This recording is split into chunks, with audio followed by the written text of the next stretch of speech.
Hello viewer, welcome back to our channel maths zone with PP. मैं संजीव कुमार आज आपको class 12 अर्थशास्त्र की बुक 2 की जो चैप्टर 10 है हमारी सरकारी बजट तथा अर्थव्यवस्था, उसकी पार्ट 2 की जानकारी दे रहा हूँ। पार्ट 1 की लिंक मैं डिस्क्रिप्शन में दे दिया, वहां जाकर के आप जानकारी ले सकते हैं। तो आइए स्टार्ट होते हैं अब। तो आज मैं आपको चैप्टर 10 के पार्ट 2 में पूंजीगत प्राप्तियां, जिसे कैपिटल रिसिप्ट बोलते हैं, इससे लेकर चलता हूं। तो आइए इसकी डिटेल जानकारी लेते हैं। तो सरकार की उन सभी मौद्रिक प्राप्तियों को पूंजीगत प्राप्तियां कहा जाता है जो निम्नलिखित दो विशेषताओं को प्रकट करती है। पहला है, इन प्राप्तियों से सरकार की देयता उत्पन्न होती है, यानी कि these receipts create a liability for the government. उदाहरण के लिए सरकार द्वारा लिए जाने वाले ऋण एक देयता है, इन्हें वापस किया जाता है, इसलिए इन्हें सरकार की पूंजीगत प्राप्तियां कही जाती है। दूसरी पॉइंट है, इन प्राप्तियों से सरकार की परिसंपत्तियां कम होती है, यानी these receipts cause reduction in assets of the government. तो जैसा कि पहले बताया जा चुका है कि शेयर बेचने से, जैसे सरकार द्वारा एयर इंडिया के शेयर बेचना, सरकार को जो मौद्रिक प्राप्तियां होती है, इसके कारण सरकार की परिसंपत्तियां कम होगी, इसलिए इन्हें पूंजीगत प्राप्तियां कहा जाता है। तो संक्षेप में हम कह सकते हैं, पूंजीगत प्राप्तियां सरकार की वे मौद्रिक प्राप्तियां हैं जिनसे या तो सरकार की देयता उत्पन्न होती है या इसकी परिसंपत्तियां कम होती है। यानी कि capital receipts are those money receipts of the government which either creates a liability for the government or cause a reduction in its asset। अब हम आगे देखते हैं। भारत में सरकारी बजट की पूंजीगत प्राप्तियों को प्रायः निम्नलिखित वर्गों में वर्गीकृत किया गया है। तो यहाँ देख रहे हैं पूंजीगत प्राप्तियां यानी कैपिटल रिसिप्ट्स। पहला होता है ऋणों की वसूली, दूसरा होता है उधार तथा अन्य देयता, तीसरा होता है अन्य प्राप्तियां। तो ये 3 भागों में वर्गीकृत किया गया है। तो आइए इसे डिटेल से देखते हैं। तो पहला ऋणों की वसूली है, जिसे हम रिकवरी ऑफ लोन्स बोलते हैं। तो केंद्रीय सरकार राज्य सरकारों को आपातकालीन स्थितियों का सामना करने के लिए ऋण प्रदान करती है। जब इन ऋणों की वसूली की जाती है तो सरकार की परिसंपत्तियां कम हो जाती है, तदनुसार इन्हें पूंजीगत प्राप्तियों में वर्गीकृत किया जाता है। दूसरी पॉइंट है उधार तथा अन्य देयताएं, यानी बोरोइंग एंड अदर लायबिलिटीज। तो उधार देने के फलस्वरूप परिसंपत्तियों का निर्माण होता है, जबकि उधार लेने के फलस्वरूप देयता उत्पन्न होती है। इसलिए उधार लेने के फलस्वरूप जो मुद्रा प्राप्त होती है उसे पूंजीगत प्राप्तियां कहा जाता है। यह ध्यान रखना चाहिए कि सरकार निम्नलिखित स्रोतों से उधार लेती है। पहली पॉइंट है सामान्य जनता से, यानी सामान्य जनता के लिए जाने वाले उधार को बाजार से लिया गया उधार यानी मार्केट बोरोइंग कहा जाता है। दूसरा है भारतीय रिजर्व बैंक तथा तीसरा है शेष वित्त। अब तीसरी टॉपिक में हम आते हैं अन्य प्राप्तियां, जिसे अदर रिसिप्ट्स कहते हैं। इनमें विनिवेश यानी डिसइन्वेस्टमेंट जैसी मदों से प्राप्त होने वाली आय को शामिल किया जाता है। विनिवेश वास्तव में निवेश की विपरीत अवधारणा है, यानी विनिवेश से अभिप्राय सरकार द्वारा निजी क्षेत्र को सार्वजनिक क्षेत्र के उद्यमों के शेयरों की बिक्री से है। अब इसके अंतर्गत सार्वजनिक क्षेत्र के उद्यमों के स्वामित्व को निजी उद्योगपतियों को हस्तांतरित कर दिया जाता है, जिसके कारण निजीकरण यानी प्राइवेटाइजेशन होता है। विनिवेश के फलस्वरूप जो मुद्रा प्राप्त होती है उसे पूंजीगत प्राप्तियां कहा जाता है, क्योंकि इसके फलस्वरूप सरकार की परिसंपत्तियों में कमी होती है।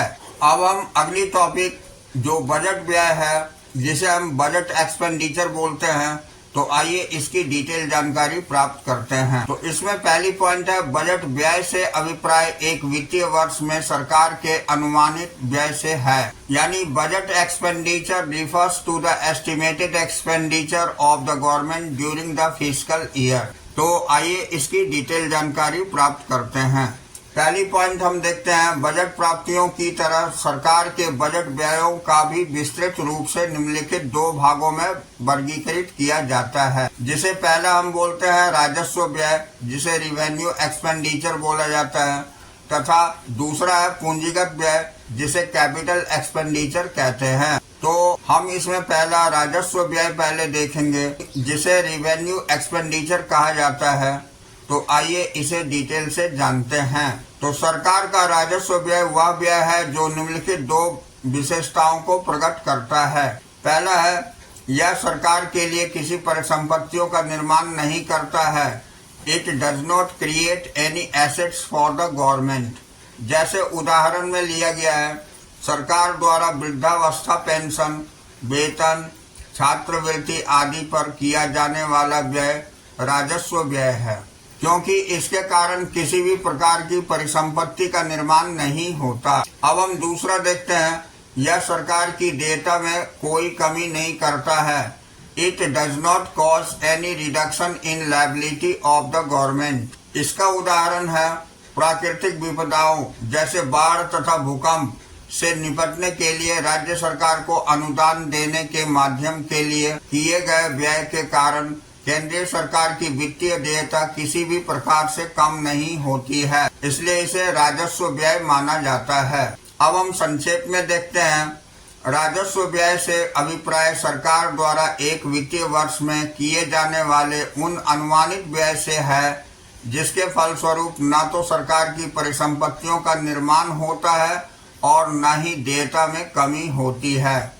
यानी कि हम कह सकते हैं, revenue expenditure refers to the estimated expenditure of the government in a fiscal year which does not either create assets or cause reduction in liabilities।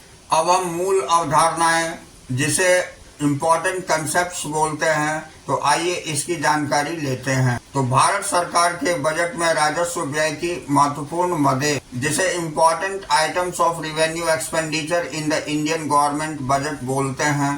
तो आइए इसकी डिटेल जानकारी ले लेते हैं। ये हैं, पहला सरकार का वेतन बिल, दूसरा ब्याज का भुगतान, तीसरा आर्थिक सहायता पर व्यय और चौथा सुरक्षा के लिए खरीदी गई वस्तुओं पर व्यय। तो ये चार व्यय जो हैं, ये सरकारी बजट में राजस्व व्यय की अंतर्गत आते हैं। अब देखिए, अनुदान के संबंध में महत्वपूर्ण परंपरा यानी इम्पोर्टेंट कन्वेंशन रिगार्डिंग ग्रांट्स। तो परंपरा के अनुसार केंद्र द्वारा राज्य सरकारों तथा केंद्र शासित प्रदेशों को दिए जाने वाले सभी अनुदानों को राजस्व व्यय माना जाता है। यद्यपि कुछ अनुदानों के परिणाम स्वरूप परिसंपत्तियों का निर्माण होता है। तो अब हम नेक्स्ट पॉइंट की जानकारी लेंगे, पूंजीगत व्यय, जिसे हम कैपिटल एक्सपेंडिचर कहते हैं।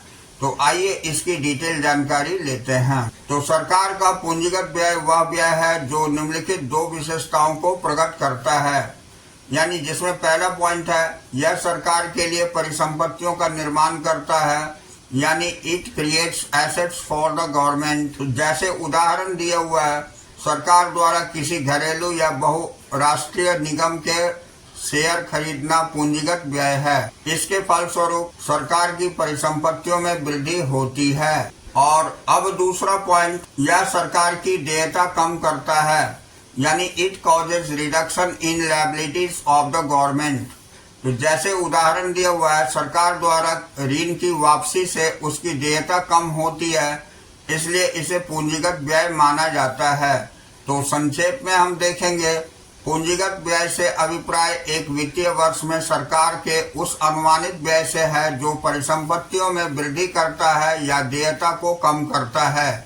यानी कि capital expenditure refers to the estimated expenditure of the government in a fiscal year which creates assets और causes a reduction of liabilities. अब हम महत्वपूर्ण अवधारणाएं यानी इम्पोर्टेंट कंसेप्ट्स देखेंगे। भारत सरकार के बजट में पूंजीगत व्यय की महत्वपूर्ण मदें यानी important items of capital expenditure in the Indian government budget. तो ये हैं, पहला भूमि और भवन पर व्यय, दूसरा मशीनरी तथा उपकरणों पर व्यय, तीसरा शेयरों की खरीद और चौथा केंद्रीय सरकार द्वारा राज्य सरकारों या राज्य निगमों को दिए जाने वाले ऋण। अब हम अगली पॉइंट देखेंगे जिसे हम योजना तथा योजनेतर व्यय बोलते हैं, यानी plan and non plan expenditure. तो आइए इसकी जानकारी ले लेते हैं। तो बजट व्यय, जिसके अंतर्गत राजस्व व्यय प्लस पूंजीगत व्यय दोनों ही आते हैं, को योजना व्यय तथा योजनेतर व्यय में भी वर्गीकृत किया जाता है। इसका अंतर निम्नलिखित है। तो आइए हम पहली पॉइंट देखते हैं, योजना व्यय, जिसे प्लान एक्सपेंडिचर बोलते हैं। तो योजना व्यय से अभिप्राय उस व्यय से है जो पहली पॉइंट विकास की निर्दिष्ट योजनाओं एवं कार्यक्रमों तथा दूसरी केंद्रीय सरकार द्वारा राज्य सरकारों को दी जाने वाली सहायता से संबंधित है। अब इसमें राजस्व व्यय जैसे राज्यों को सहायता तथा पूंजीगत व्यय जैसे सड़क, पुल और अस्पताल की इमारत के निर्माण पर व्यय दोनों ही शामिल होते हैं। अब अगला पॉइंट हम योजनेतर व्यय देखते हैं। तो योजनेतर व्यय नॉन प्लान एक्सपेंडिचर विस्तृत रूप से योजना व्यय के अलावा सभी व्यय योजनेतर व्यय में वर्गीकृत किए जाते हैं। इसके अंतर्गत विशेष रूप से योजनेतर व्यय सरकार के नियमित कार्यों पर होने वाले व्यय से संबंधित है अथवा इसमें कानून एवं व्यवस्था, रक्षा तथा अनुदानों जैसी सेवाओं पर होने वाले व्यय शामिल हैं। अतः हम लिख सकते हैं कि बजट व्यय यानी कि बजट एक्सपेंडिचर बराबर राजस्व व्यय यानी रिवेन्यू एक्सपेंडिचर अब प्लस पूंजीगत व्यय कैपिटल एक्सपेंडिचर होती है, अथवा बजट व्यय यानी बजटरी एक्सपेंडिचर बराबर योजना व्यय यानी प्लान एक्सपेंडिचर अब प्लस योजनेतर व्यय नॉन प्लान एक्सपेंडिचर होती है। अब आइए सरकारी बजट की संरचना एक दृष्टि में हम फ्लो चार्ट से जानकारी लेते हैं, जिसे structure of government budget at a glance कहते हैं। सरकारी बजट यानी गवर्नमेंट बजट में दो पार्ट होती है। पहला बजट प्राप्तियां, जिसे हम बजट रिसीप्ट्स बोलते हैं, और दूसरा होता है बजट व्यय, जिसे बजट एक्सपेंडिचर बोलते हैं। तो बजट प्राप्तियों के अंतर्गत पहली होती है राजस्व प्राप्तियां और दूसरी होती है पूंजीगत प्राप्तियां। तो राजस्व प्राप्तियों के अंतर्गत कर प्राप्तियां, आयकर और उत्पाद शुल्क आदि आते हैं, और करेतर प्राप्तियां जिसमें शुल्क, जुर्माना आदि आ जाते हैं। अब आइए पूंजीगत प्राप्तियों के अंतर्गत हम देखते हैं, पहला होता है ऋण की वसूली, दूसरा उधार तथा अन्य देयताएं होती है, और तीसरा अन्य प्राप्तियां जिसे विनिवेश कहते हैं। तो ये पूंजीगत प्राप्तियों के अंतर्गत आती है। अब हम अगली पॉइंट बजट व्यय के अंतर्गत देखते हैं। पहला राजस्व व्यय वेतन, बिल और ब्याज का भुगतान, आर्थिक सहायता, सुरक्षा के लिए खरीदी गई वस्तुएं आदि आती है राजस्व व्यय के अंतर्गत। पूंजीगत व्यय के अंतर्गत भूमि तथा भवन, मशीनरी तथा उपकरण, शेयरों की खरीद और राज्य सरकारों को दिए जाने वाले ऋण आदि आते हैं। अब हम बजट व्यय को दो तरह से विभाजित कर सकते हैं। पहला होता है योजना व्यय, दूसरा योजनेतर व्यय। तो इस तरह सरकारी बजट की हमने फ्लो चार्ट से जानकारी प्राप्त की। अब आइए अगली टॉपिक पर हम चलते हैं। तो इसी के अंतर्गत हम ये देखेंगे, राजस्व व्यय माइनस राजस्व प्राप्तियां अगर हम करते हैं तो राजस्व घाटा निकाल सकते हैं। अब राजस्व व्यय प्लस पूंजीगत व्यय माइनस राजस्व प्राप्तियां प्लस उधार छोड़कर पूंजीगत प्राप्तियां बराबर राजकोषीय घाटा होती है। अब राजकोषीय घाटा माइनस ब्याज भुगतान करते हैं तो ये प्राथमिक घाटा निकल जाती है। तो इन घाटों का अनुमान 10.4 के विस्तार में समझाया गया है, अगली टॉपिक में हम देखेंगे। अब नोट के अंतर्गत देखते हैं, सरकारी बजट की संरचना का पहला राजस्व बजट तथा दूसरा पूंजीगत बजट के रूप में भी अध्ययन किया जा सकता है। राजस्व बजट में सरकार की राजस्व प्राप्तियां और राजस्व व्यय सम्मिलित होते हैं, जबकि पूंजीगत बजट में सरकार की पूंजीगत प्राप्तियां तथा पूंजीगत व्यय शामिल होते हैं। तो अब आइए, अब हम नेक्स्ट टॉपिक पर आते हैं, जो हमारी बजट घाटा यानी राजस्व घाटा और राजकोषीय घाटा तथा प्राथमिक घाटा अर्थ प्रकार एवं माप है, जिसे हम budgetary deficit, revenue deficit, fiscal deficit and primary deficit, meaning type of and measurement बोलते हैं। मीनिंग टाइप्स एंड मेजरमेंट बोलते हैं। तो आइए इसकी डिटेल जानकारी प्राप्त करते हैं। तो सबसे पहला पॉइंट इसमें है कि बजट घाटा क्या है, व्हाट इज बजट डिफिसिट। तो आइए हम इसे जान लेते हैं। तो बजट घाटे, जिसे सरकारी घाटा भी कहते हैं, से अभिप्राय उस स्थिति से है जिसमें सरकार का बजट व्यय सरकार की बजट प्राप्तियों से अधिक होता है। यानी budget deficits refers to a situation when budget expenditure of the government are greater than the budget receive. तो अन्य शब्दों में बजट घाटा सरकार के कुल व्यय यानी राजस्व व्यय तथा पूंजीगत व्यय की कुल प्राप्तियों यानी राजस्व प्राप्तियों और पूंजीगत प्राप्तियों पर अधिकता है। यानी हम बजट घाटा बराबर कह सकते हैं कुल व्यय, जिसके अंतर्गत राजस्व व्यय प्लस पूंजीगत व्यय आ जाएगी, इसमें माइनस कर देंगे हम कुल प्राप्तियां, जिसके अंतर्गत राजस्व प्राप्तियां और पूंजीगत प्राप्तियां आ जाएगी। यानी कि BD बराबर BE माइनस BR होगा, जहां BE is greater than BR। यहाँ BD बजट घाटा है और BE बजट व्यय है और BR बजट प्राप्तियां हैं। तो बजट व्यय हमेशा ही ग्रेटर होगी बजट प्राप्तियों से, तभी जाकर के बजट घाटा होती है। अब देखिए, अगली टॉपिक हमारी बजट घाटे के प्रकार तथा माप है, जिसे हम types and measurement of budget deficit बोलते हैं। तो आइए इसकी डिटेल जानकारी प्राप्त करते हैं। तो भारत सरकार के बजट से संबंधित मुख्य 3 प्रकार के बजट घाटे हैं, जो निम्नलिखित हैं। पहला होता है राजस्व घाटा, जिसे रिवेन्यू डिफिसिट बोलते हैं। दूसरा राजकोषीय घाटा, जिसे फिस्कल डिफिसिट बोलते हैं।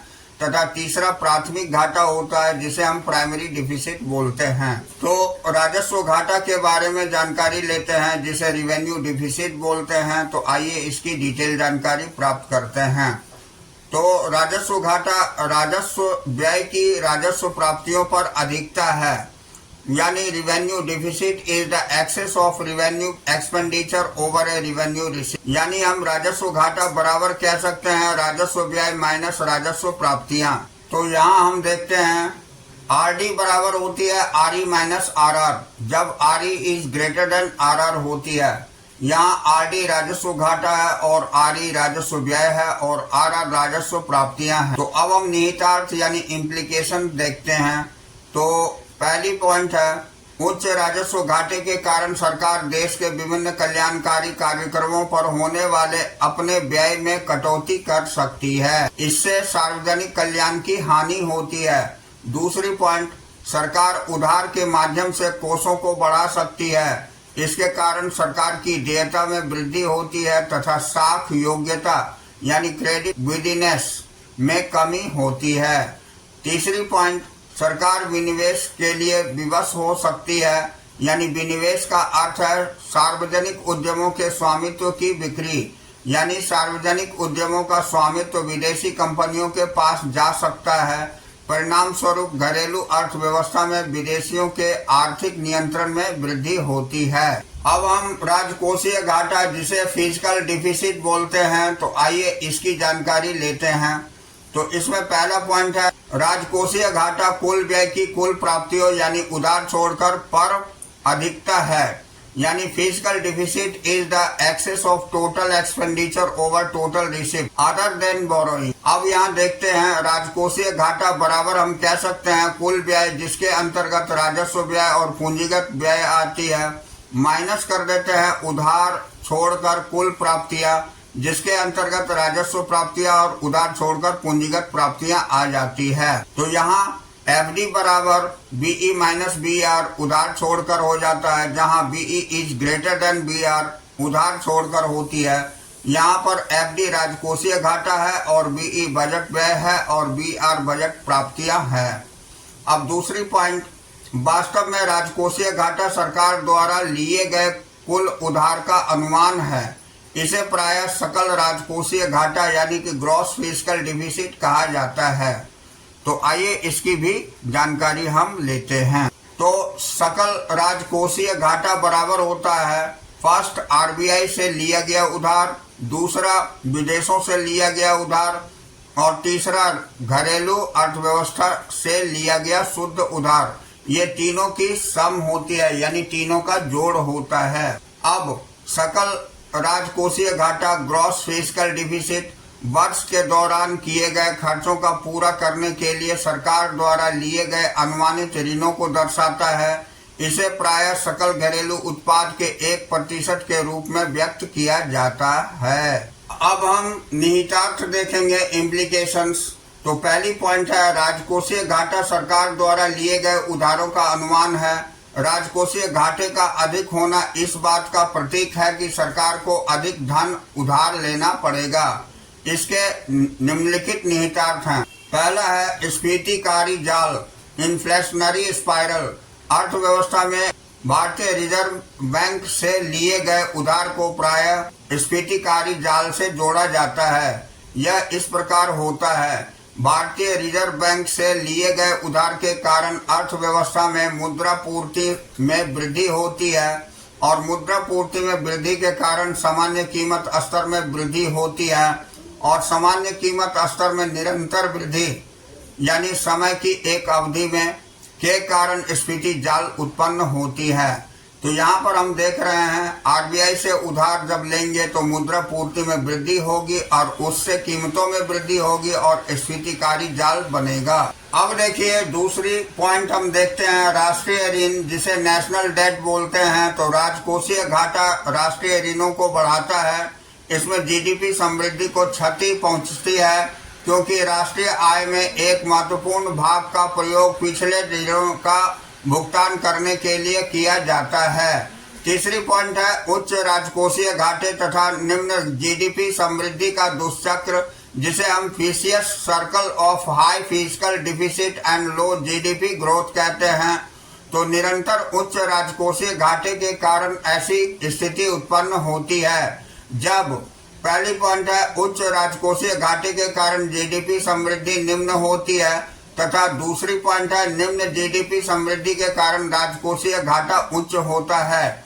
अब अगली पॉइंट हम पढ़ेंगे ह्रासकारी प्रभाव, जिसे हम क्राउडिंग आउट बोलते हैं। तो उच्च राजकोषीय घाटे के कारण ह्रासकारी यानी क्राउडिंग आउट प्रभाव उत्पन्न होता है। अब हम देखेंगे कि यह वह स्थिति है जब सरकार द्वारा मुद्रा बाजार से लिए गए अधिक उधार यानी उच्च राजकोषीय घाटे के कारण निजी उद्यमियों के लिए कोषों की उपलब्धता को कम करते हैं। तदनुसार अर्थव्यवस्था में निवेश के स्तर में कमी होती है। अब तीसरे पॉइंट है सरकारी विश्वसनीयता का कटाव यानी इरोजन ऑफ गवर्नमेंट क्रेडिबिलिटी। तो उच्च राजकोषीय घाटा तथा परिणाम स्वरूप बढ़ते हुए राष्ट्रीय ऋणों के कारण घरेलू तथा अंतर्राष्ट्रीय मुद्रा बाजार में सरकार की विश्वसनीयता का कटाव कर देता है। अब इसी के अंतर्गत सरकार तथा अर्थव्यवस्था की क्रेडिट रेटिंग कम हो जाती है। तो कम क्रेडिट रेटिंग के कारण वैश्विक निवेशक घरेलू अर्थव्यवस्था में निवेश करना बंद कर देते हैं। अब घरेलू मुद्रा के लिए मांग की गिरावट आनी आरंभ हो जाती है, विनिमय दर बढ़ना आरंभ हो जाती है, परिणाम स्वरूप जीडीपी समृद्धि कम हो जाती है। अब हम संक्षेप में देखेंगे राजकोषीय घाटे को नियंत्रणीय सीमाओं के बाहर बढ़ने की अनुमति नहीं दी जानी चाहिए, यानी जीडीपी के लगभग 3% को नियंत्रणीय माना गया है।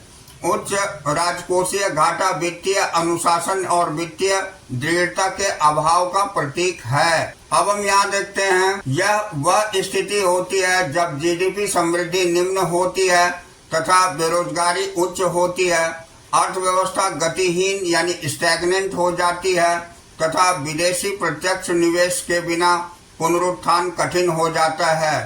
तो आज की क्लास मैं यहीं ओवर करता हूँ। अगले दिन फिर इसी चैप्टर की अगली टॉपिक से चलेंगे। That's all for today. We will meet again on the next class.